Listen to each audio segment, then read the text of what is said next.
அனைவருக்கும் வணக்கம்.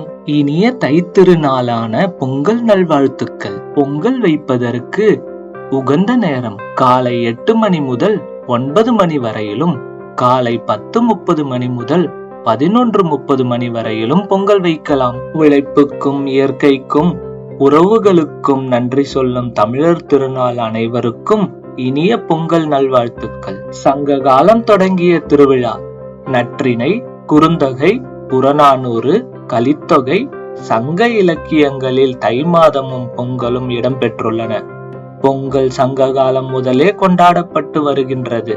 4 நாட்களில் இந்த கொண்டாட்டமானது நடைபெறும். பொங்கல் ஒரு நாள் விழா அல்ல, 4 நாள் பெருவிழா. முதலில் போகி, பிறகு தைப்பொங்கல், மாட்டுப் பொங்கல், 4வதாக காணும் பொங்கல். மனதில் உள்ள தீய எண்ணங்களை நீக்குவதற்கு ஏற்ப வீட்டில் உள்ள பழைய தேவையில்லாத பொருட்களை எல்லாம் எரித்து பழையன கழிதலும் புதியன புகுதலும் என்பதே முதல் நாளாகிய போகி.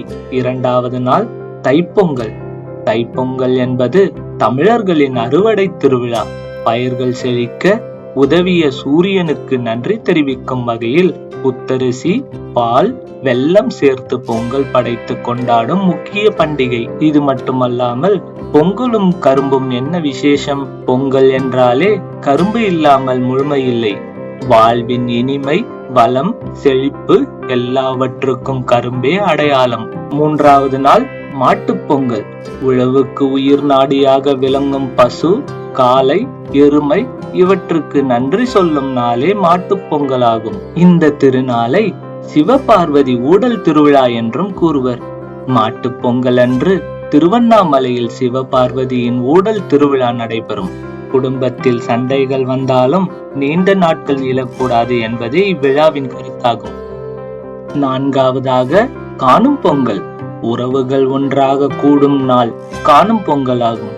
இந்நாளில் பல இடங்களில் ஜல்லிக்கட்டு, கபடி, வழுக்கு மரம், சிலம்பாட்டம் போன்ற பாரம்பரிய விளையாட்டுகள் நடைபெறுகின்றது. பொங்கல் ஒரு திருவிழா மட்டுமல்ல, உழைப்பின் பெருமை, இயற்கைக்கு நன்றி, உறவுகளின் பாசம், பண்பாட்டின் அடையாளம். இது போன்ற திருவிழா நாம் கொண்டாடுவதில் பெருமைப்பட வேண்டும்.